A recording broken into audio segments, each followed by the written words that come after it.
రాజకీయ అంశాలు latest political updates అందించడానికి మనతో పాటుగా సీనియర్ సంపాదకులు తెలకపల్లి రవి గారు సిద్ధంగా. రవి గారు నమస్తే సార్. నమస్తే వర్మ సార్, ఏపీకి తుఫాను గండం, చంద్రబాబు నాయుడు గారికి మోడీ అలర్ట్. ప్రధానమంత్రి ఫోన్ చేశారు సార్. చంద్రబాబు కూడా విదేశాల నుంచి వచ్చినప్పటి నుంచి సమీక్షలు వాటిలోనే ఉన్నారు. వాస్తవంగా ఈ అక్టోబర్ నుంచి జనవరి వరకు తుఫాన్ల సమస్య చాలా ఎక్కువ.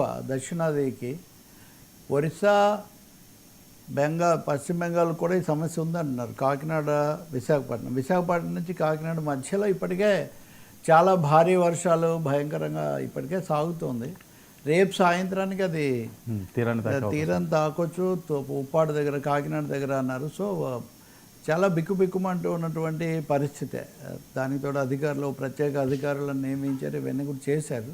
కానీ ఏ స్థాయిలో వస్తుంది అన్నది ఎవరు ఊహించలేరు కదా తుఫాను అనేది. ఒక్కోసారి ఇదేవచ్చు.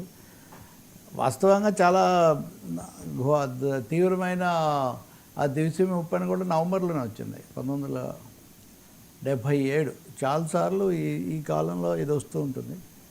ఇటు నెల్లూరు దగ్గర కూడా వర్షాలు పడుతున్నాయండి చాలా తీవ్రంగా. కాబట్టి చాలా మీరు ఇంకోటి, ఈ ఏడాదిన్నరలో 2 సార్లు చాలా భారీ వర్షాలు, వరదలు ఇవన్నీ ఆంధ్రప్రదేశ్ను అతలాకుతలం చేసాయి.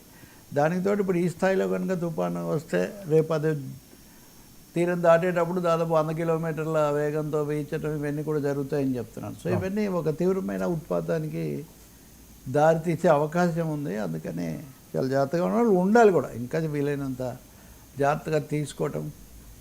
వివిధ రాజకీయ పక్షాలు కూడా వాళ్ళ కార్యకర్తలను సహాయపడమని చెప్తున్నాయి. మంచిదే. ముందస్తుగా సురక్షిత ప్రాంతాలకు చేర్చడం, ఈ వేటకు పోకుండా ఆపడం, ఇట్లాంటివన్నీ జరగాల్సి ఉంది. మోదీ కూడా ఫోన్ చేశారు ఎలా జరుగుతుంది ఏంటి అని. ఈ సదరన్ హెమిస్ఫియర్లోనే ఈ సీజన్లో జనవరి వరకు ఈ ప్రమాదం ఎప్పుడు ఉంటుందన్నమాట. సో అది ఇక్కడ తీవ్రమైన అంశం. సార్, పరకామణి చోరీ సీక్రెట్స్ ఎవరిని కాపాడు?